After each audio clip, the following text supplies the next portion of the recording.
When folks got together every night during breaking up Christmas, between New Christmas on December the 25th and Old Christmas on January the 6th, stories were told, music was sung, food was eaten, people had play parties, that they fellowshiped together because it was a good time of year to do it. Along with the traditional Appalachian stories that had been brought over from the old country, it was also traditional to tell the occasional spooky story. Jack and his mama lived way up on the mountain and were pretty much self-sufficient. They grew pretty much everything they ate, but there were some things that they couldn't grow, that they had to go down the mountain to town to get. And on this particular day, Jack's mama said, "Jack, I'm out of sewing thread. I need you to go down to town and get me a couple of spools of sewing thread and then get back straight up home, because you don't need to be up on this mountain after dark." "Yes, ma'am," said Jack. And so he started down that bright spring morning. Oh, it was a beautiful day, and he was having so much fun just tripping down the mountain and seeing the wildflowers and the squirrels, and he chased a bird or two through the brush, but he knew his mission. And he went on down the mountain, straight to the general store, got the 2 spools of thread that his mama needed. The storekeeper put them in a little poke, and Jack started back toward home. Well, he just so happened to be passing by the parsonage. And on that porch, she was the prettiest thing Jack had ever laid his eyes on. Oh, she had pretty yellow hair, and she had on a pretty pink dress, and she was just sitting in the porch swing, just like a lady, just lazing frontwards and backwards and frontwards and backwards. And Jack, he was smitten. Isn't that just a wonderful old-fashioned word? Jack was smitten. Why, she must be the new preacher's little girl. She probably don't know nobody in town yet, and it would be the neighborly thing for me to do to go over and introduce myself. So Jack did that. He walked right through the garden gate, right up to the porch, and said, "Howdy there, my name's Jack." "Why, Jack, would you like to come up here and sit, and we'll visit for a few minutes?" Well, Jack sat down on the swing, and they just kind of pushed her little feet and rocked back and forth, back, forth. And they spent a lovely, lovely afternoon just talking and visiting there on the porch. Why, the little girl's mama brought out some lemonade and cookies for them. Well, the evening shadows were just starting to touch the top of the mountain there when Jack remembered, "I need to get home." He said his goodbyes, was very polite, said "Thank you, ma'am" to the preacher's wife, and took off toward the mountain and home.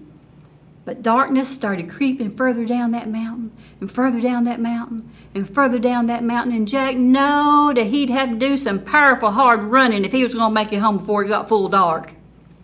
Well, he started off to running, and the clouds just began to gather and got darker and blacker, and Jack knowed he was done for, because now he heard the thunder from way off, and he could smell the water of the rain a-coming, and he knowed he couldn't make it home before it got plumb dark. But he was trying. He was running up the mountain, up through the trail as hard as he could, and he tripped over roots, and he ran through the brushes, and he was trying so hard to get home, but the rain started, and it was pelting on him, and Jack was like, "Now what am I going to do?"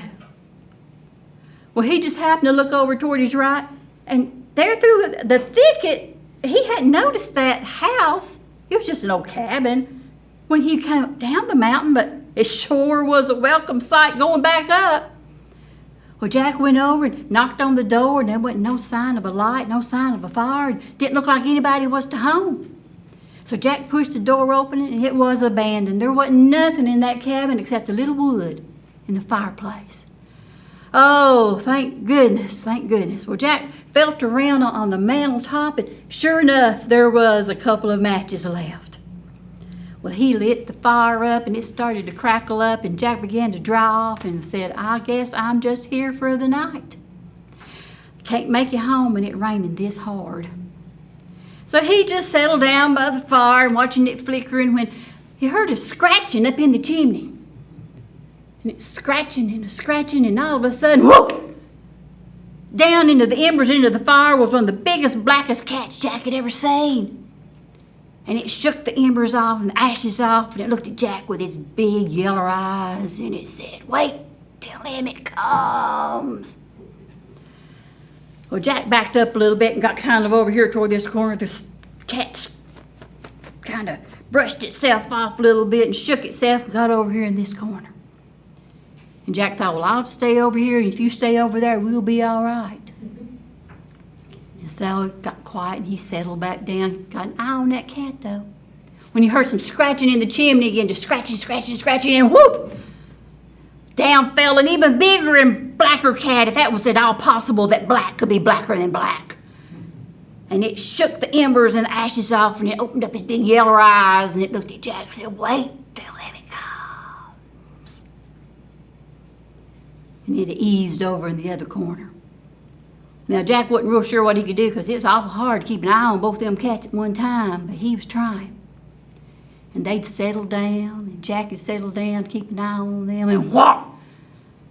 Oh, that was the biggest, blackest, if black could be blacker than black cat he had ever seen. It was so big it barely came down that chimney. And it pushed the embers out of the way and flicked its tail and flicked its paws, and it looked at Jack with its big old green eyes, and he said, "Wait till Emmett comes." Jack jumped up and said, "Well, when Emmett comes, you tell him I have done been here and I have done left."